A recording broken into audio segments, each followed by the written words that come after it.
ex-MBL querendo voltar. Seria o Faustino? Não.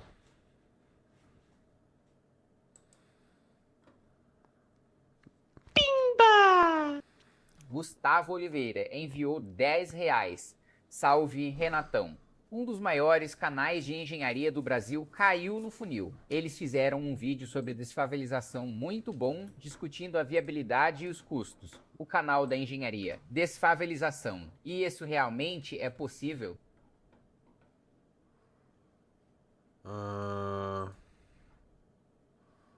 Tá, esse canal aqui de 800 mil visualizações?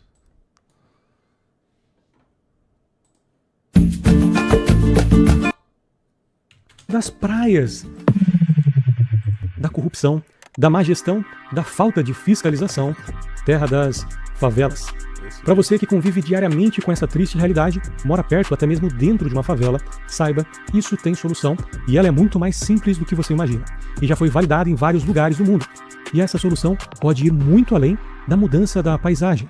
Pode significar efetivamente uma mudança cultural e a ascensão de um novo mercado multibilionário no Brasil. País do futuro, um país com enorme potencial, que tudo que planta nasce, sem desastres naturais, clima ideal o ano todo, mas a verdade é dura. Tudo isso é apenas promessa. O grande problema é que quem tem o poder nas mãos não tem o menor interesse em tornar o Brasil um país de primeiro mundo, pois isso traria diversos inconvenientes para o modelo atual. Afinal, um país desenvolvido é igual a pessoas mais politizadas é igual a votos mais conscientes, e votos mais conscientes não elegem políticos corruptos. Um país corrupto, burocrático e completamente ineficiente tem diversos desdobramentos, e o principal deles é uma sociedade caótica e desorganizada, incapaz de dar estrutura. É o ambiente ideal para o surgimento de moradias precárias, sem a menor segurança, suporte ou fiscalização. Isso passou de exceção para o padrão brasileiro. Literalmente, qualquer morro ou área de risco no Brasil hoje é uma favela em potencial. E tem sido assim por décadas. Agora a situação está completamente fora do controle. Construções precárias, instalações sanitárias quase inexistentes e infraestrutura completamente improvisada tornam as favelas um dos principais problemas sociais do Brasil atualmente. Favelas como a Comunidade do Sol Nascente em Brasília, um dos estados com a maior renda per capita do país, que tem a maior favela em número de habitantes, com quase 100 mil pessoas. Ou a favela da Rocinha, com quase o mesmo número, porém uma densidade incrivelmente mais alta, onde cada habitante ocupa menos de 15 metros quadrados no total, enquanto em bairros comuns a área por habitante é de 100 metros quadrados, quase 10 vezes maior. Existe um conceito na economia conhecido como custo da inação. Quanto custa manter as coisas como elas estão hoje no Brasil? Qual o custo que uma favela traz para o país? Em segurança, saúde pública, auxílios. Segundo a própria OMS, a cada R$1 investido em saneamento básico, R$4 são economizados em saúde pública. Além disso, quantas oportunidades pessoas que moram nas favelas perdem todos os dias por não terem acesso a serviços básicos, como transporte público, por exemplo. O plano que eu vou propor agora vai muito além de trazer moradia digna para essas pessoas. Não deve ser tratado como um custo para o Estado, e sim um dos melhores investimentos, uma mudança social completa e a ascensão de uma nova indústria no país. Mas para isso, vamos ter que mudar completamente a maneira como construímos. O Brasil utiliza o mesmo método construtivo há praticamente 500 anos. Não entenda mal, a construção em alvenaria funciona muito bem, e acredito que vai continuar sendo a base para a grande maioria das edificações no país, mas ela ainda é extremamente ineficiente e lenta. Para um programa de desfavelização, são necessárias soluções que sejam ao mesmo tempo rápidas e extremamente eficientes. Não só isso, favelas em geral se estabelecem em regiões complexas de se construir, como morros íngremes de difícil acesso. Como transportar milhões de toneladas de aço e concreto para construir conjuntos habitacionais. Como construir edificações cujas maiores cargas são o próprio peso, em solos completamente instáveis, incapazes de formar uma base firme para fundações pesadas. Os desafios logístico e estrutural são um dos principais fatores que inviabilizam que esses programas saiam dos lindos planos de governo. A verdade é que o Brasil está ficando para trás em relação às tecnologias construtivas. Enquanto o mundo já entendeu que a saída para o déficit habitacional não é o canteiro de obras, e sim a industrialização, o Brasil continua na mesma técnica construtiva há 500 anos. A solução definitiva para as nossas favelas atende por um nome: Indústria 4.0, aliada à construção off-site, ou seja, fora do canteiro. E não, eu não estou falando de construir habitações temporárias ou improvisadas. Eu estou falando de uma plataforma habitacional de múltiplos pavimentos baseada em light steel frame. Pensa comigo com a cabeça de um engenheiro. Se a gente não consegue subir com um caminhão betoneiro no morro, a gente muda o material. O steel frame é uma estrutura de perfil de aço galvanizado de altíssima resistência que pesa até 80% menos que um edifício de concreto armado. Isso muda tudo. Primeiro, as fundações ficam muito mais rápidas, baratas e viáveis em solos instáveis, usando apenas um radier, por exemplo. Segundo, a logística. O perfil muito mais leve já vem de fábrica cortado, furado e numerado. Eles sobem as vielas da favela carregados à mão ou por pequenos guinchos, sem precisar derrubar nada pelo caminho. E lembra daquela densidade absurda da Rocinha? 15 metros quadrados por pessoa? É aqui que a matemática resolve o problema. Se a gente substitui barracos precários improvisados por blocos estruturados e seguros de 4 andares, por exemplo, nós tiramos 4 famílias do chão, ocupando a mesma projeção de terreno. E o que acontece com o espaço que sobrou? Ele vira rua, vira rede de esgoto, vira praça. É devolver o espaço urbano para a comunidade sem precisar expulsar ninguém para a periferia da cidade.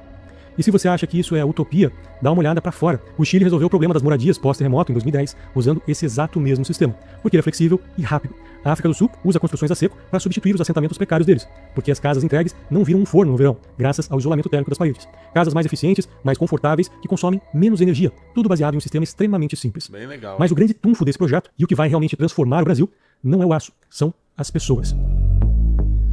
Nós não vamos licitar uma empreiteira para levar operário de fora para fazer essa obra. Imagine transformar a própria favela em um canteiro escola. Pegar o pedreiro que trabalhava na informalidade, o jovem que estava sem perspectiva e que hoje custa auxílios para o Estado, e ensinar essas pessoas a montar esses edifícios. Programas similares foram utilizados em países como o Reino Unido, onde pessoas que nunca tinham trabalhado com obra antes receberam um treinamento de apenas 4 semanas para atuarem como montadores, criando frentes de trabalhos dignos, graças a uma barreira de entrada baixíssima, com equipamentos baratos e básicos de se utilizar. A gente tira a enxada e a colher de pedreiro da mão deles e entrega uma parafusadeira de alto torque, um nível a laser, um projeto 3D. Nós vamos certificar esses moradores da comunidade como montadores da indústria de light steel frames. Quando a obra acabar, o Estado não entregou apenas um bairro novo, limpo e saneado. Ele formou um exército de mão de obra qualificada para a indústria 4.0, injetando profissionais de altíssimo valor no mercado brasileiro, movimentando a economia e estimulando o mercado que mais gera emprego no Brasil, a construção civil. E é aí que a mudança cultural começa, colocando perspectiva no caminho dessa comunidade, um senso de pertencimento, onde eles serão finalmente vistos, afinal, serão os protagonistas da construção de algo completamente novo.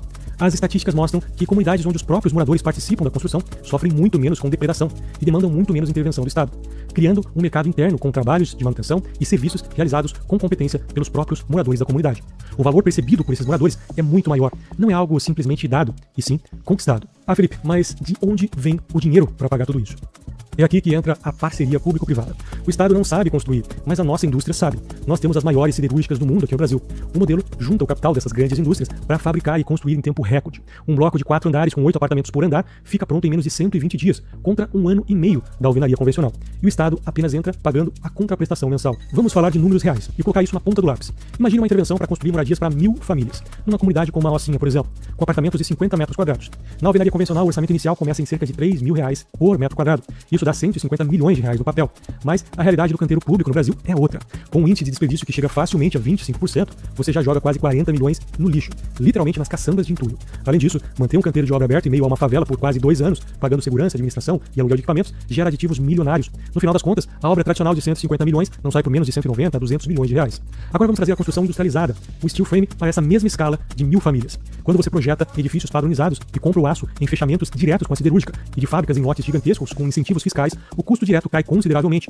O orçamento fechado cai para cerca de R$2.800 por metro quadrado, ou seja, 140 milhões de reais. Mas o pulo do gato financeiro vem agora. Como o prédio é projetado em BIM e o aço vem cortado milimetricamente na fábrica, o desperdício despenca de 25% para menos de 3%. E o tempo de canteiro cai de 2 anos para 120 dias. Nós eliminamos os aditivos contratuais, a inflação dos materiais e o custo indireto de manter a obra aberta por anos. Na ponta do lápis, cerca de 1.000 famílias, o modelo de indústria 4.0 entrega moradias de primeiro mundo, economizando cerca de 50 a 60 milhões de reais aos cofres públicos, em comparação com a ineficiência dos tijolos. Ou seja, isso é uma redução de 40% no custo final. Não é mágica, é engenharia extraindo eficiência da linha de montagem e cortando na raiz o desperdício de tempo e material. De onde o Estado tira esse dinheiro? Daquela economia de 4 para 1 na saúde pública e na redução absurda dos custos de segurança que a gente falou lá no começo. O projeto basicamente se paga. Afinal, um bairro bem planejado permite um policiamento menos ostensivo, com muito menos riscos aos moradores e aos policiais. Além disso, um custo com saúde pública extremamente reduzido por conta da eficiência e padrão das edificações.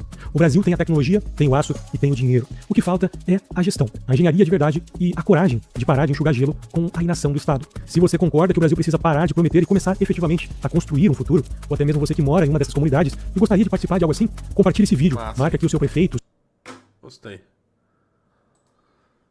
Gostei. Belo vídeo.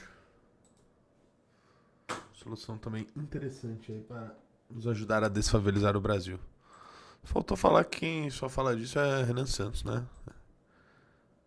Mas ok.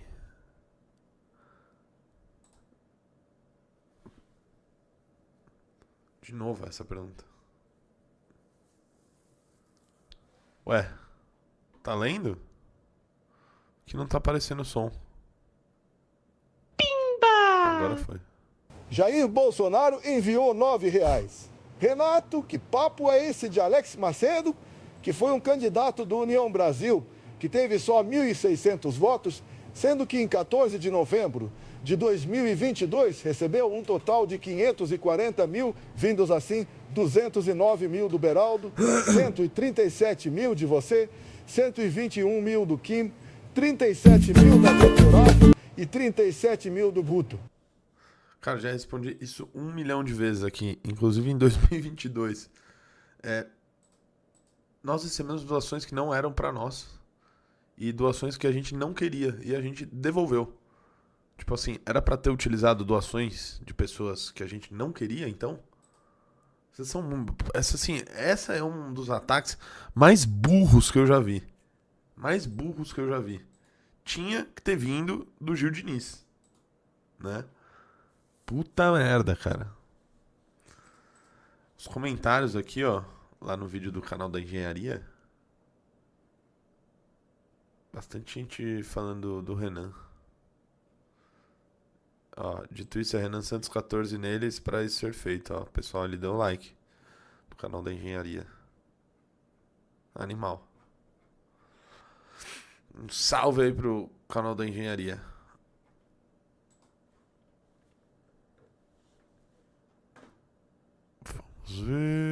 Vamos ver.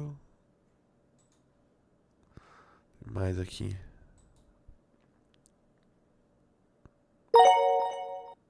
Tiago Araújo enviou R$40. Meu chegado, eu tô vendo tanto vídeo de Renan Santos, tanta coisa sobre esse nosso próximo presidente, que, cara, eu tô literalmente sonhando com isso, mano. Já é a terceira vez que eu sonho, que eu tô explicando pra alguém quem é Renan Santos. E hoje, cara, eu tive um pesadelo. Eu sonhei que eu tava numa festa na Bahia cheia de gostosa, e aí, do nada, não sei por que, eu comecei a conversar com a Sâmia Bonfim, e eu comecei a pegar ela e explicar pra ela por que o Renan Santos era a melhor opção pro nosso Brasil. Que absurdo, mano, que nojo. Eu acho que meu cérebro levou muito a sério esse negócio de comer uma gorda pela Guanabara mística do Antum. Caralho, velho. Você tava numa festa cheia de gostosa no seu sonho. E aí, você começou a falar com a Sâmia Bonfim? Cara, que loucura, bicho.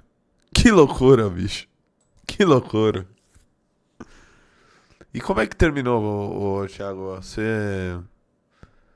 E aí, tava explicando pra ela e você acordou?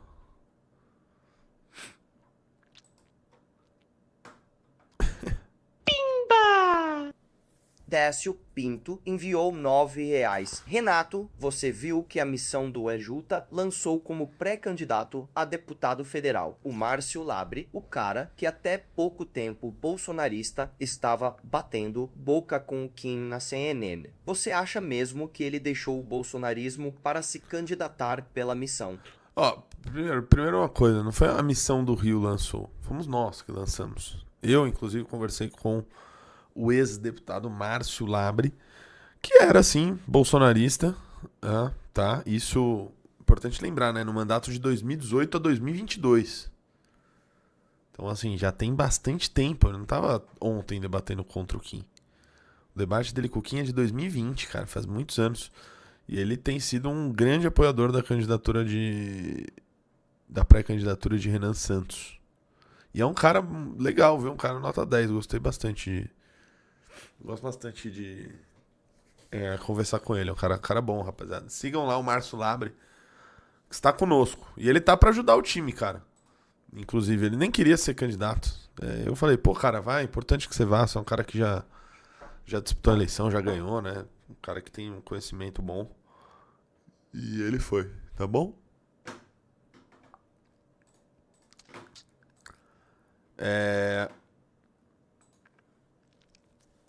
Como é que está a nossa vaquinha?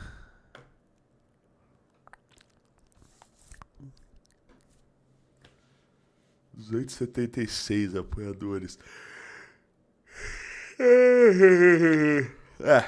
Não chegamos em 300 ainda, né, cara?